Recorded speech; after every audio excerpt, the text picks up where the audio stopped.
Assalamualaikum warahmatullahi wabarakatuh. Ketemu lagi dengan saya Herman Jambek. Kali ini saya akan membahas tentang mabok spiritual.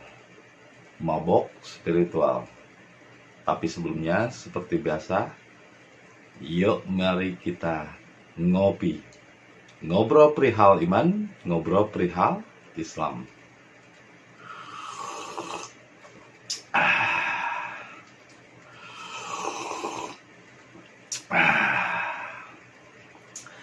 Akhir-akhir ini saya perhatikan banyak orang yang berbicara spiritual, mengaku hakikat, mengaku makrifat, mengaku sudah dekat dengan Tuhan. Tapi kenyataannya, sebetulnya spiritual yang disampaikannya adalah pengetahuan akal pikiran. Maka ini disebut mabok. Karena hakikat makrifat tidak bisa dipelajari oleh akal pikiran dan tidak ada kitabnya. Jika mengaku makrifat dan mengaku hakikat tapi masih bersumber kepada sebuah kitab, itu adalah mabok. Karena orang-orang spiritual yang sebenarnya sudah tidak lagi bereferensi atau menggunakan dalil-dalil dari kitab. Dia berkata melalui pengalaman pribadinya yang sesuai dengan pribadinya dan bahasa pribadinya. Tapi mudah untuk dipahami oleh orang awam, bahkan oleh orang bodoh sekalipun. Jadi kehebatan dari spiritual atau kehebatan dari orang-orang yang dulu mendapatkan wahyu dan utusannya, itu adalah orang yang mampu menyederhanakan sesuatu yang tadinya rumit. Jadi yang tadinya rumit, bahasa ketuhanan itu dapat disampaikan dengan sederhana dan mudah untuk dipahami bahkan oleh orang awam dan orang bodoh sekalipun. Itulah spiritual. Bahasa yang sederhana dan mudah. Kalau secara bahasa dan perbuatan pun, dia menyiratkan perbuatan kasih sayang, Rahman Rahim, berbagi, berkurban dirinya demi orang lain. Itulah orang-orang spiritual. Bukan sesuatu yang sifatnya hayalan atau hurufat. Jadi ketika misalnya ada orang yang cerita tentang spiritual, bahwa ketika saya mendapatkan spiritual, akhirnya saya bisa ngomong dengan benda. Aduh, itu mah ngaco, bro. Ngomong dengan benda katanya. Pas ngomong pakai baju, ngobrol dulu sama baju, ribet amat loh ngobrol sama benda. Nabi Sulaiman yang diceritakan katanya ngobrol sama hewan. Aduh, jadi ngahayal. Kok jadi dibawanya kepada mabok itu mabok pikiran, itu hayalan pikiran. Yang berbicara, yang ngomong itu adalah manusia dengan media akal. Jadi ketika diucapkan itu namanya cerita atau dongeng. Kalau dongeng lebih kepada kebohongan, kalau cerita bisa jadi benar, bisa jadi salah. Kalau cerita adalah sebuah pengalaman, tapi kan bisa ada bumbu-bumbu kebohongan, itu disebut dongeng. Nah, selama masih diceritakan itu bohong. Selama masih diceritakan, walaupun benar dia pernah mengalami, itu baru cerita. Jangan percaya kepada orang-orang yang berbicara seperti itu. Karena dalam spiritual tidak ada hal-hal aneh atau hal-hal gaib. Karena spiritual itu adalah kasunyatan atau kenyataan. Tidak bersangkut pautan dengan hal-hal gaib. Dimana ketika ada hal-hal gaib disangkut pautkan dengan cerita spiritual, itu cerita pikirannya sendiri, cerita keagaiban dari pikirannya sendiri yang loading, yang masih mabok, yang belum matching, yang belum selaras antara pikiran dan jiwanya. Masa ngobrol sama binatang, sama sepatu, ngobrol lihat gunung katanya kali lihat orang, itu mah hayalan akal pikiran. Itu mah akal pikiran yang lagi mabok spiritual. Ngomong sama sepatu mau dipakai, ya pakai baju katanya disyukuri dulu, ngobrol dulu sama bajunya, ribet amat tuh hidup. Nah, makanya kalau orang setelah mendapatkan spiritual, lalu ada orang-orang seperti itu yang berbicara, dia dapat berbicara dengan benda, jangan dipercaya. Berarti orang tersebut berhayal, sedang berhalusinasi, sedang berbohong. Karena kenyataannya, yang disebut dengan kontaknya manusia dengan Tuhan, maka kontak pula dengan benda, tumbuhan, hewan, dan jasmani bukan seperti kontaknya manusia dengan manusia. Bukan seperti kontaknya saya dengan Anda dengan melalui mulut. Kalau kontaknya manusia dengan manusia pakai mulut. Saya ngomong Assalamualaikum, itu kontaknya manusia dengan manusia. Tapi kontaknya manusia dengan Tuhan tidak dengan mulut. Sehingga ketika misalnya ada orang yang latihan berserah diri tapi masih mengucap-ngucap Allahu Akbar, la ilaha illallah, dirasakan di dada pun enak, dirasakan di dada pun sempit. Karena apa? Orang itu belum benar-benar berserah diri, orang itu belum benar-benar jujur pada dirinya sendiri. Karena kontak manusia dengan Tuhan tidak berupa mulut, kata-kata, apalagi kata-kata yang di mulutnya itu adalah sesuatu yang pernah dihafalnya, seperti subhanallah, la ilaha illallah. Ya, bohong lagi. Belajarlah yang jujur. Karena kontak manusia dengan Tuhan bukan dengan akal, tapi dengan rasa. Dan rasa bukan ucapan, kata-kata yang dipahami. Bahkan ketika menyebut nama Allah saja berarti Anda masih belum percaya Tuhan. Karena apa? Allah itu kita taunya dari orang, dari kitab, dari kiai, dari ahli kitab. Itu kan hanya sebutan saja, burung, bird. Kalau tidak masih menyebut saja nama Allah saja, berarti dia belum menjadi dirinya sendiri. Karena Tuhan meliputi diri. Yang ngapain kalau misalnya Tuhan meliputi diri, dia menyebut-nyebut dirinya? Hanya embe yang suka menyebut nama dirinya. Embe, udah tahu embe. Jadi kalau ada orang yang Allah, ya, nggak ada bedanya sama wedus. Makanya banyak orang yang latihan tapi sifat-sifatnya tetap aja wedus. Masa tuh Allah, la ilaha illallah. Ya itu kan sesuatu yang dihafal. Sedangkan kontaknya manusia dengan Tuhan adalah dengan rasa, menggetarkan rasa. Dan itu bukan kalam-kalam, bukan kata-kata. Kalau kata-kata masih kontaminasi dengan akal. Jadi ngobrolnya manusia misalnya ketika kontak dengan Tuhan, lalu bisa terhubung dengan benda, lalu bisa terhubung dengan tumbuhan, lalu bisa terhubung dengan hewan, bukan seperti ngobrolnya manusia dengan manusia. Ngobrol katanya saya setelah dibuka dan melakukan latihan kejiwaan jadi bisa ngomong sama binatang, pembohong. Gak ada manusia yang bisa ngomong dengan binatang. Jadi saya bisa ngomong dengan benda, pembohong. Gak ada manusia yang bisa ngomong dengan benda kecuali orang-orang gila yang sedang mabok. Yang sedang mabok spiritual. Kenyataannya, benda di dalamnya memiliki ruh, namanya ruh amarah. Tumbuhan di dalamnya memiliki ruh, yaitu ruh lawamah. Hewan di dalamnya memiliki ruh, namanya ruh sufiah. Dan jasmani memiliki ruh, namanya ruh mutmainah.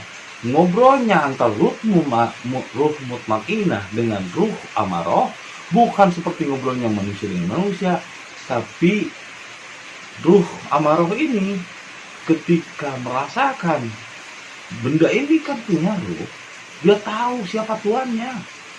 Kalau dia misalnya orang yang ngobrolnya misalnya saya di nafsu mutmainah, atau misalnya di atasnya ruhani atau ruh kudus, dia akan tahu siapa tuannya yang lebih layak. Jadi bendanya itu yang nyamperin. Nggak perlu ngobrol kita sama benda, nggak perlu ngobrol kita sama apa, gelas ya gelas, aku mau meminummu. Orang-orang idiot. Kalau ada orang-orang spiritual yang bercerita bahwa dia nggak bisa ngobrol dengan gelas, anggap saja dia lagi mabok. Itulah orang-orang yang mabok spiritual. Karena hakikatnya ngobrolnya manusia dengan benda seperti Sulaiman ngobrol dengan binatang, bukan seperti ngobrolnya manusia dengan manusia. Tapi seperti Tarsan yang tiba-tiba hewan itu tunduk dan taat kepada Tarsan. Ataupun seperti misalnya orang-orang yang memiliki kehebatan, dia dia sudah memiliki kesadaran diri, mengenal diri sendiri, bendanya itu yang akhirnya menghamba kepadanya. Bendanya itu yang akhirnya mendekatinya tanpa perlu kita ngobrol sama benda. Lagian kalau kita ngobrol sama benda berarti daya kita daya benda dong. Kalau bisa ngobrol sama benda, ya bendanya yang nggak perlu ngomong, kitanya nggak perlu ngomong. Ngomong apaan sama benda? Harimau juga ditakuti, singa juga ditakuti karena diem. Akhirnya binatang-binatang lain takut. Tapi kalau banyak menggonggong, itu kayak anjing. Ya akhirnya cuma dipermainkan sama orang lain. Banyak akhirnya orang-orang seperti anjing menggonggong. Oh saya bisa ngomong dengan benda. Oh saya bisa ngomong dengan tumbuhan. Wah ini orang-orang mabok spiritual. Nah hakikatnya sebetulnya kenyataan. Bukan seperti itu. Dia bisa ngomong dengan benda tapi hidupnya susah. Ataupun kalau misalnya dia punya duitnya juga dari kerja. Bukan rezeki yang diberikan kepada Allah kepadanya. Bukan uang yang menghamba kepadanya. Tapi ia masih menghamba kepada uang. Masih bekerja untuk uang. Itu mah bukan rezeki namanya, itu mah gaji. Kalau misalnya mendapatkan uang karena hasil kerja, hasil berbakti pada orang lain, itu bukan rezeki namanya, tapi gaji. Lu masih baru dapat gaji aja udah sok ngomong sama benda katanya. Nggak ada manusia yang ngomong sama benda. Obrolan manusia dengan benda itu bukan obrolan mulut, bukan obrolan pikiran, tapi obrolan rasa atau jiwa yang tiba-tiba bendanya tunduk kepadanya, mengabdi kepadanya dari amal manapun yang tak terduga. Layah kasih pihak. Maka orang-orang yang beriman, yang dekat dengan Allah, maka aku akan hantarkan rezeki dari arah yang tak terduga. Kalau menanam tumbuhan, lihatlah orang-orang yang beriman ketika menanam tumbuhan itu berbuah lebat. Nah itu tumbuhan itu ngobrol. Tapi ngobrolnya bukan seperti mulut, bukan seperti apa yang dibayangkan pikiran. Tumbuhan itu akhirnya tunduk dan memberikan buah yang lebat untuk penanam yang beriman kepada Allah. Ngobrolnya tumbuhan dengan orang-orang yang beriman itu bukan seperti ngobrolnya manusia dengan manusia, tapi ketika kita menanam jeruk, misalnya jeruknya jadi tumbuh subur, nah itu dia udah ngobrol dan menunjukkan aku berbakti kepada Allah melalui orang-orang yang beriman, melalui orang-orang yang soleh.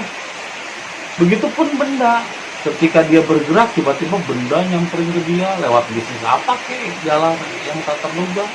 Seperti saya misalnya tiba-tiba ada yang pesen lukisan, tiba-tiba ada yang bantuin untuk misalnya membangun hall. Itu kan namanya Tuhan menggerakkan benda untuk tunduk kepada orang-orang yang berbakti kepada Allah, kepada orang-orang yang soleh.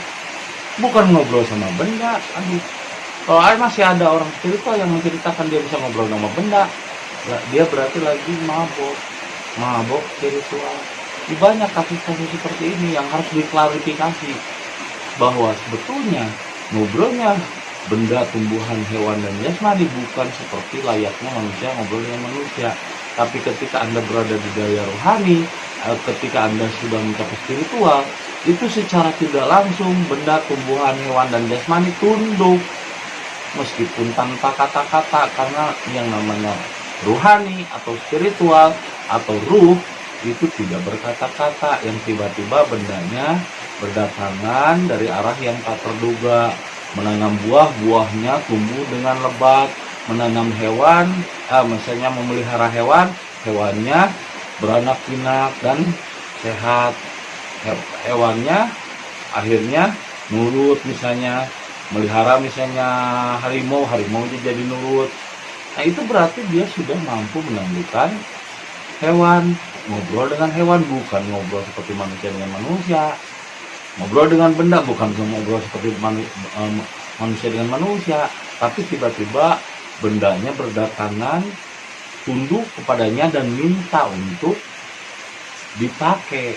Karena ketika dipakai oleh orang-orang yang ibadah kepada Allah, benda itu disurgakan oleh orang-orang yang beriman.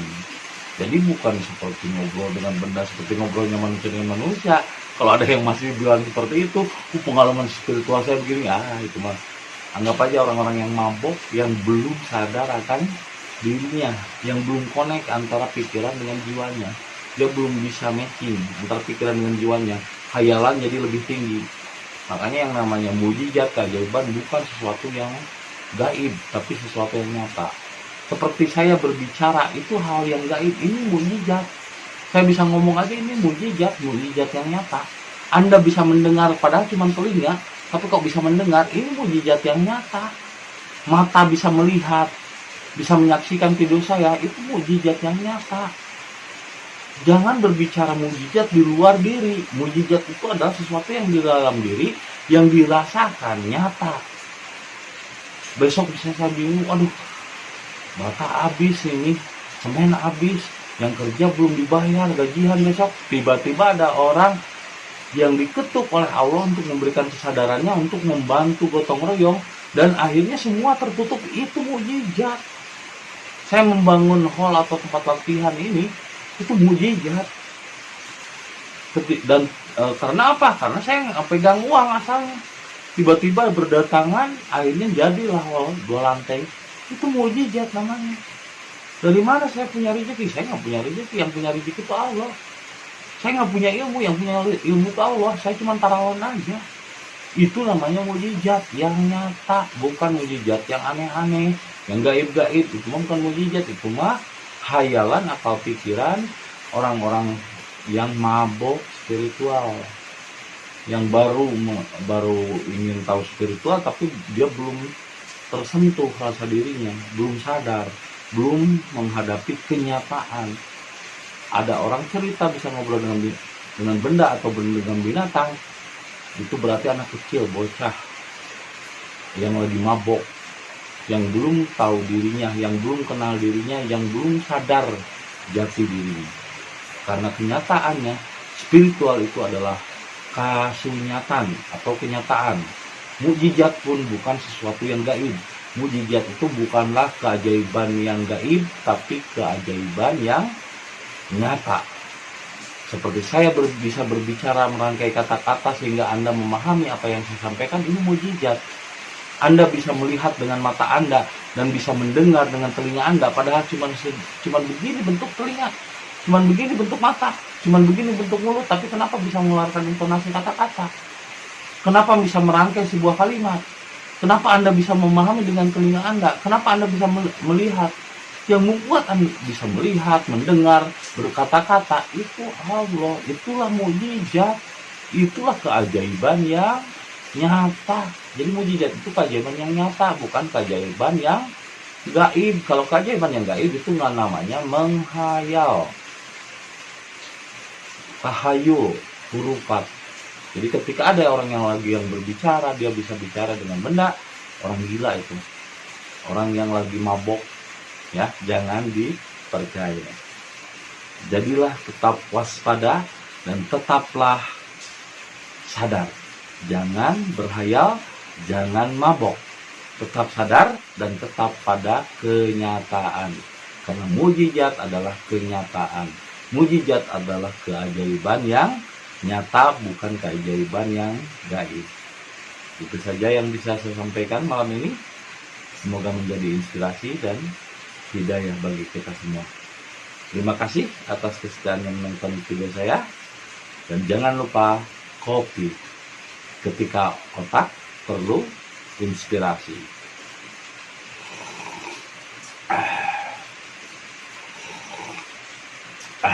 Luar biasa. Sampai jumpa lagi di video-video berikutnya. Assalamualaikum warahmatullahi wabarakatuh.